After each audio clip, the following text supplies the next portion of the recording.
Cinema Classics is sponsored by the Gateway Film Center and is produced by John DeSando and Johnny DiLoretto. Listen to shows online at wcbe.org. I'm John DeSando. I'm Johnny DiLoretto.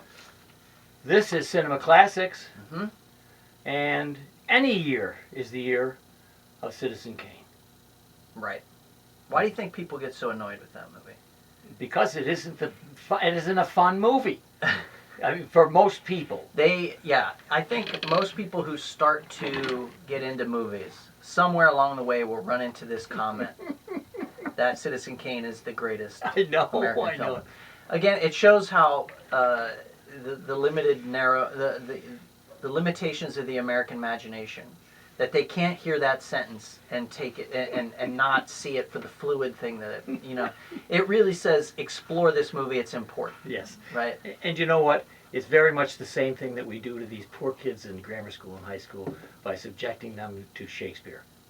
Yes. They just don't. Yeah. Right. They just initially don't want to listen to us. I was rereading a Pauline Kael piece she wrote a whole book about Citizen Kane, and one of the things that I think is really great in there, she says, look, people come at this movie with so like it's Shakespeare. Yes. And she made the point that it is a shallow masterpiece.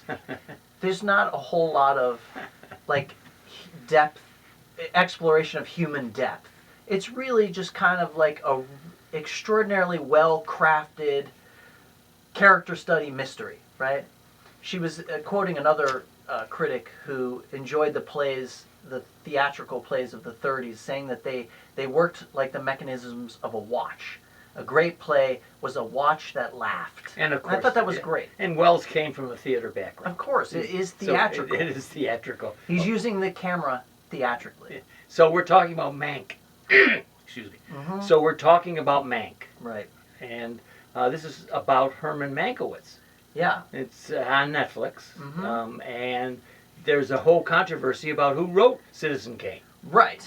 Yeah. And Mankiewicz supposedly... Herman Mankiewicz, a premier screenwriter of his time. Yeah. Wells hired him on the condition contractually that Wells would get credit for the screenplay. I don't think, from what I've read, that Mank cared initially. He didn't. But as he writes... Are you kidding? This screenplay, and it's turning out to be this fabulous... the work of his career, he angles for screen credit. Sure. And then Wells, of course, balks. And this is about their battle for that. So they shared the Oscar. They both got Oscars for the screenplay, which is the only Oscar for perhaps the most influential movie of all time. Yeah. Can you believe that? Right. 1941 or so. Mm-hmm. Wow. So over the years, there has been a debate. I think now we, historically anyway, from a film history perspective, we know now that Wells did indeed contribute a lot to the finished screenplay, much in the same way that great directors like Scorsese always shape and fine-tune the screenplays that they're given. Sometimes changing them wholesale, but never quite getting credit for it. Well, in the film, wow, my voice is really...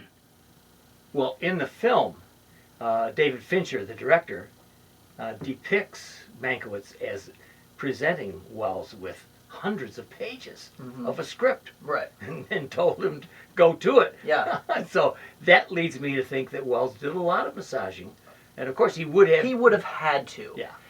No movie, I don't think, really makes it from page to screen as it was written. I mean, that just doesn't happen. So... the other thing that's interesting about Mank, well, first of all, it is an enjoyable movie. Did you like it? Very much so. Very much so. Fincher making this movie is a really interesting choice. David Fincher, of course, the bad boy wunderkind, much like Wells, coming out in the 90s, bursting onto the scene with Alien 3 and 7. Oh. He was considered... Fight Club, yeah, but I'm talking about his first movies. He had that kind of here's a guy coming from music videos, much like the way Wells came from radio. And what's he going to do with the medium, you know? It's an interesting choice for me. I've never thought of Fincher as a cinematic buff, someone who would care about classic old Hollywood. But this is a very affectionate homage, no? Yeah. And you know, there was, as far as I can tell, 6 years between Gone Girl and Mank. Yeah, he spent a lot of time on the streaming services. Yes. So he created the show House of Cards, which Yeah. fell like a house of cards Yeah, when yeah. Kevin Spacey's Yeah. crimes came to light, and also Mindhunter. Yeah.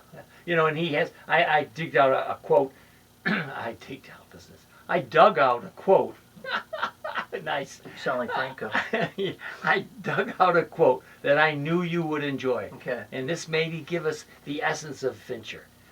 He says, I don't know how much movies should entertain. To me, I'm always interested in movies that scare. The thing I love about Jaws is the fact that I've never gone swimming in the ocean again, which is like you. Yeah, that's awesome. He said that? Yeah. Yeah, I love that. And he's right. Movies, I think, you know, we're in this world where Hollywood cinema, anyway, usually, and it wasn't always this way, but usually seeks to appease, seeks to, you know, entertain you, but never challenge you. And I do love that.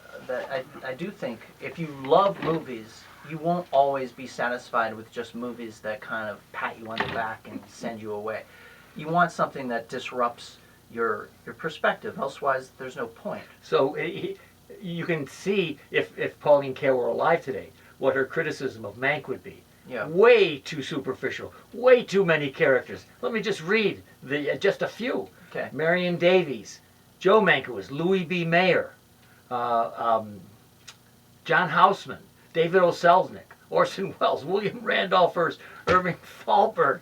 I don't think it's too hard to follow along. I mean, maybe if you have a glancing knowledge of Hollywood history, it's easier. But you know what? The one thing I will say about this movie, as much as I liked it, that I don't think Fincher is as sort of intimately schooled with classic Hollywood cinema. Okay. I didn't feel it anyway.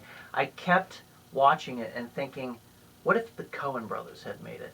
You know, because they do have this sort There'd of... be a twist. Well, no, just their love of the era, the period. And if they'd played it straight like they did with True Grit, I think you might have something a little more lasting, maybe? Well, my point is that Fincher is trying way too much. And in fact, one of the things he does is imitate Wells, and it's off and on. Mm-hmm. You know, the black and white, the deep focus, the hollow sound. You know, he's doing that, mm-hmm. and he's mixing that in with some very important topics. So right. I think it's too much for him, and maybe it dovetails with what you're saying. He doesn't have an understanding enough right. of the Hollywood lore. He's too modern. His sensibilities are too wound up with, I think, you know, still music videos.